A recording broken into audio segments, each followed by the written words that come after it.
Hello दोस्तों, आप सभी का स्वागत है आपकी अपने YouTube चैनल टीम विशाल एजुकेशन पर। आज है 10 अगस्त 2026 और आज की इस वीडियो में हम जानेंगे 10 अगस्त 2026 के डेली करंट अफेयर्स से जुड़े सभी इम्पोर्टेंट प्रश्नों के बारे में। अगर आप किसी भी एग्जाम की तैयारी कर रहे हैं तो ये वीडियो आपके लिए काफ़ी ज़्यादा यूजफुल रहने वाली है। इसलिए वीडियो को आप शुरू से लेकर अंत तक जरूर देखें, क्योंकि हर प्रश्न आपके एग्जाम में काम आ सकता है। तो बिना किसी देरी के चलिए शुरू करते हैं, लेकिन उससे पहले हम लास्ट क्लास के प्रश्नों का एक छोटा सा रिवीजन कर लेते हैं। तो दोस्तों, पिछली क्लास में हमने जाना था हाल ही में अंतरिक्ष में उगाई गई चावल की पहली फसल किस देश ने हासिल की है। तो इस प्रश्न का राइट आंसर था दोस्तों चीन।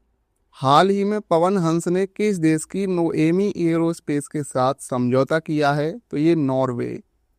हाल ही में स्पेस एक्स के फाल्कन 9 रॉकेट से किस ग्रह या उपग्रह पर नया क्रेटर बना है, तो ये चंद्रमा। 36 देशों से 274 भगोड़ों को देश में वापस लाने के लिए भारत सरकार ने कौन सा ऑपरेशन चलाया है, ऑपरेशन त्रिशूल।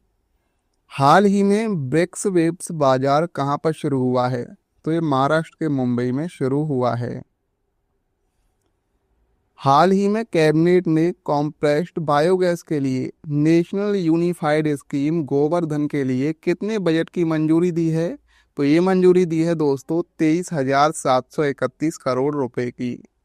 हाल ही में सेबी के कार्यकारी निदेशक कौन बने हैं, प्रशांत महापात्रा। हाल ही में विशाखापट्टनम ने स्मार्ट शहरी परिवहन के लिए किस शहर के साथ समझौता किया है, मॉस्को के साथ।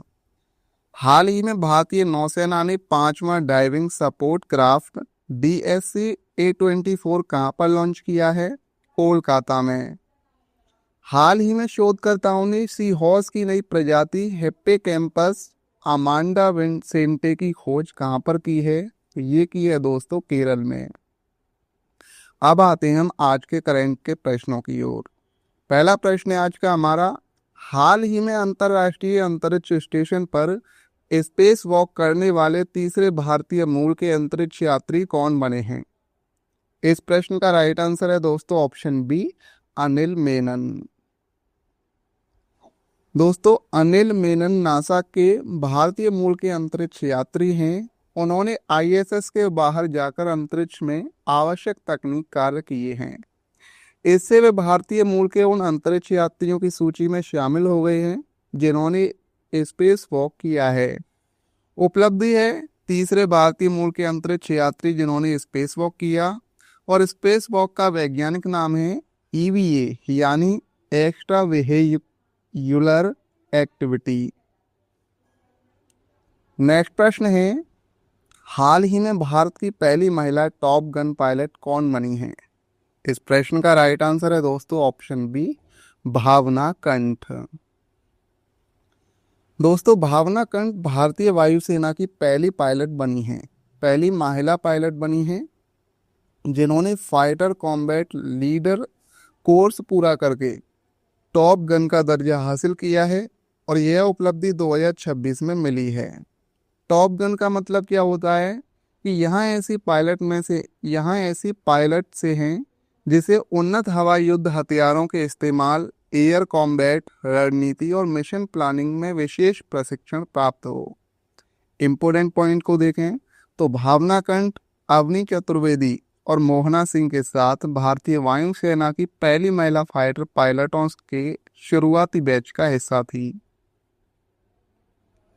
हाल ही में पर्यावरण संरक्षण के लिए डॉक्टर MS स्वामीनाथन पुरस्कार 2026 किसे मिला है, तो इस प्रश्न का राइट आंसर है दोस्तों P पेचियम्मल को और गोविंद मल्लम को, यानी इन दोनों को मिला है ये पुरस्कार। तो इस प्रश्न का राइट आंसर हो जाएगा ऑप्शन डी, A और B दोनों।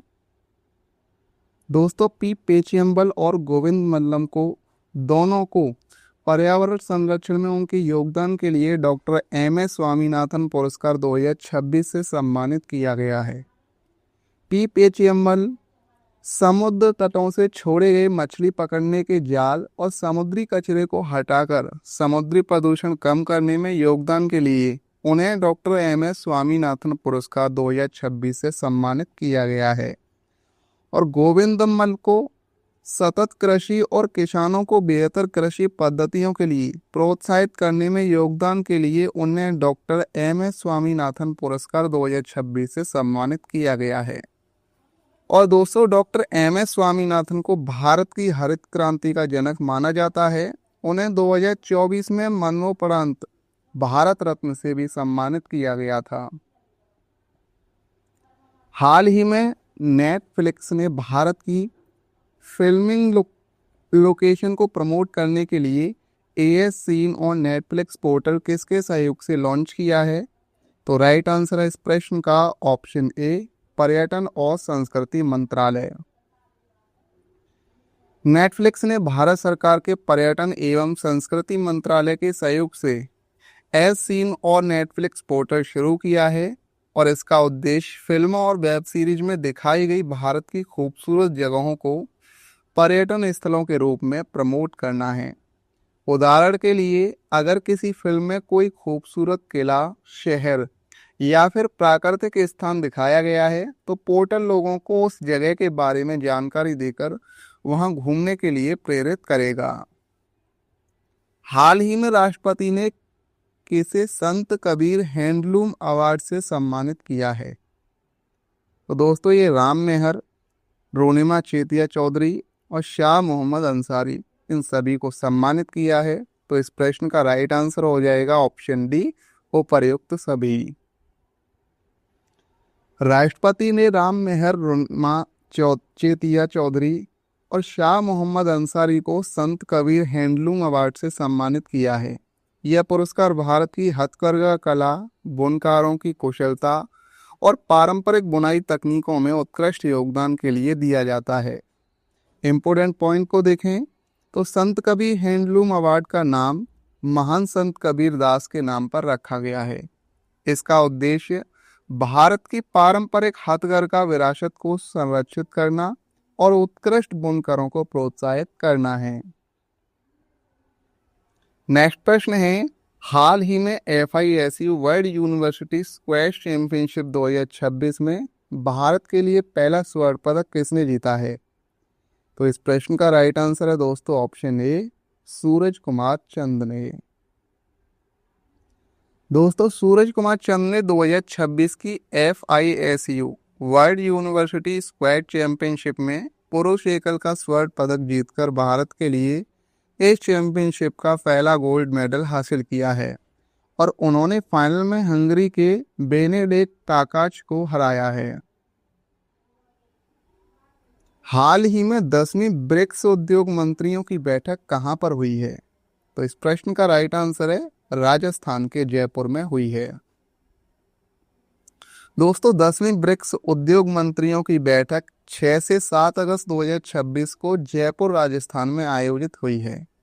बैठक में ब्रिक्स देशों के बीच उद्योग, MSME स्टार्टअप, लॉजिस्टिक्स और तकनीकी सहयोग बढ़ाने पर चर्चा हुई है। बैठक ये 10वीं ब्रिक्स इंडस्ट्री मिनिस्टर मीटिंग है। स्थान है राजस्थान के जयपुर में और मेजबानी की है भारत ने। बात करें राजस्थान राज्य की, तो राजस्थान की राजधानी दोस्तों जयपुर है। मुख्यमंत्री हैं भजनलाल शर्मा। राज्यपाल हैं यहाँ के हरिभाऊ किशन राव बागड़े। राजकीय पशु है राजस्थान का चिंकारा। पक्षी है गोडवाड़ और राजकीय भाषा है दोस्तों वहाँ की हिंदी। हाल ही में मध्यम दूरी की बैलिस्टिक मिसाइल अग्नि-4 का ओडिशा में सफल परीक्षण हुआ है।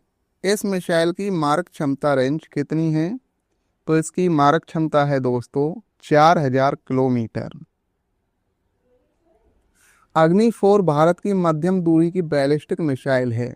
इसकी मारक क्षमता लगभग 4000 किलोमीटर है और इसका परीक्षण उड़ीसा के चांदीपुर स्थित इंटीग्रेटेड टेस्ट रेंज से किया गया है। हाल ही में केंद्र ने प्राकृतिक आपदाओं की सूची में किसे शामिल किया है? तो राइट आंसर है इस प्रश्न का हीट वेव और बिजली गिरना। तो इसका सही आंसर हो जाएगा ऑप्शन डी, ए और बी दोनों। दोस्तों, केंद्र सरकार ने हीट वेव यानी लू और बिजली गिरने को प्राकृतिक आपदाओं की सूची में शामिल किया है। इसका मतलब क्या है कि इनसे प्रभावित लोगों को राज्य आपदा प्रतिक्रिया कोष और राष्ट्रीय आपदा प्रतिक्रिया कोष के तहत सहायता दी जा सकती है। हाल ही में विश्व आदिवासी दिवस कब मनाया गया है? तो इस प्रश्न का राइट आंसर है दोस्तों ऑप्शन सी, ये 9 अगस्त को मनाया गया है।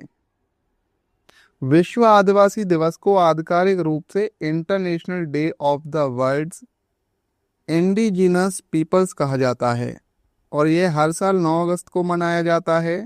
इस दिन दुनिया के आदिवासी स्वदेशी समुदायों की संस्कृति, परंपराओं, भाषाओं और अधिकारों के संरक्षण के बारे में जागरूकता बढ़ाई जाती है और साथ ही उनके सामने आने वाली सामाजिक, आर्थिक और पर्यावरणीय समस्याओं पर भी ध्यान दिया जाता है।